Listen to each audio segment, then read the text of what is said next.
Hi, this is Alice. This afternoon, I'm sitting here with Chief or Captain. It's the Chief Tom Kirchhoff with Aronicoit Ambulance.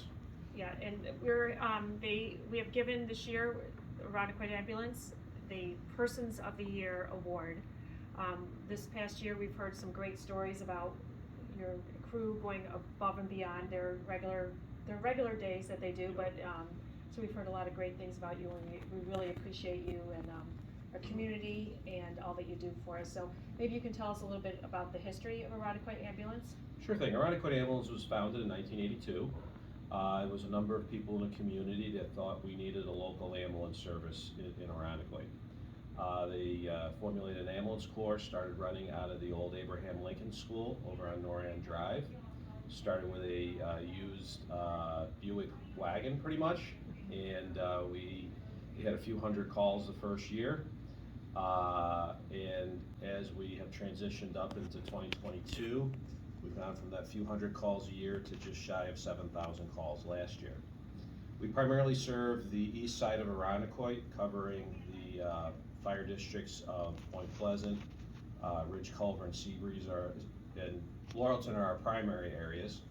We provide assistance to Seabreeze, and we're back up to the St. Paul area if necessary. We're based now, we have 5 ambulances and 1 paramedic fly car, and we have just shy of 50 employees that work for us. 50 employees, wow. Yes. We've transitioned a number of years ago. We have volunteers on the board, other people that help out with many tasks at the base, but the primary job and the skill level and training for EMTs and paramedics is very difficult to maintain at a volunteer level. So we have per diem employees and full-time employees that service the community. Great. So what's your favorite part of being chief here? I think the favorite part of being chief is we really, I think, and globally for all of our providers, is we really don't know what we're going to do when we wake up in the morning. We come to work, it could have a few ambulance calls during the day. We could have a whole lot of ambulance calls during the day. We could be at many different locations in the community. We could deal with calls that are very simple as a person falling, needs assistance getting up, down to technical rescues along the bay that require multiple fire departments, multiple ambulances, and boats to take people out from where they're injured. It's very dynamic, it's very changing, and it's very exciting what we have to deal with in the town. And I've got to ask, during the last 2 years almost now with COVID, what's been your biggest challenge? The biggest challenge is initially we had a little bit of a slump early in COVID where people, I think, were afraid to go to the hospital, and since then that's turned around quite substantially. We've had an increase of 1,700 requests for service this year, which we've managed through adding staff, adding vehicles, but of course, like every other business today that's having problems trying to maintain staff, we have the same stressors on the organization. It really shows from the people that we have working for us to really make the commitment to handle the extra call volume, come in, cover extra shifts, and make sure the town is properly covered is a big testament to the way they work and the way they have managed through COVID and all the uncertainty that we've had to deal with.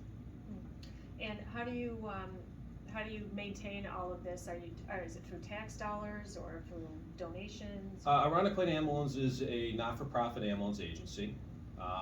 We don't get any tax support from the town of Aronicoit. We're primarily funded by ambulance transports. And the funding model is very difficult in that because the insurance benefit is paid for transports only. So there's a lot of calls for standbys, good intents, and other community type involvements that aren't paid, and we have to provide that service unsupported. And the insurance payments have changed over time as the costs have risen. A lot of these payments are fixed and they maintain static while the costs continue to increase. It is a building stressor on Aronicoit Ambulance, and there's a number of solutions and changes that may be able to be obtained in the short term to fix that. Okay. And another question: how do you how do you guys keep your good spirits up here when you're really stressed? Like, what's something that you do as a team, or? It's very team oriented. People are very good. They typically will cook meals together here. We function in a household at the base. When they come out of the ambulance and they cross from the garage into the living area of the base, it's our home. They're able to enjoy some sports and a little bit of TV time they get. They're able to sit as a group and eat their meals and be able to converse and talk about the day. And a lot of it is trying to think away from the calls we do, talk about family, talk about events we're all dealing with, and talking about the other things that everybody loves to do. Terrific. Well, thanks for everything you do in our town and our community, and definitely congratulations. You guys are so well deserving this award. We really appreciate it, and my thanks and thoughts go out to the crews that go out and serve us every day. And part of being the chief is helping my staff celebrate in the rewards that they get, and I think this one's very special for them. Okay, thank you. Thank you.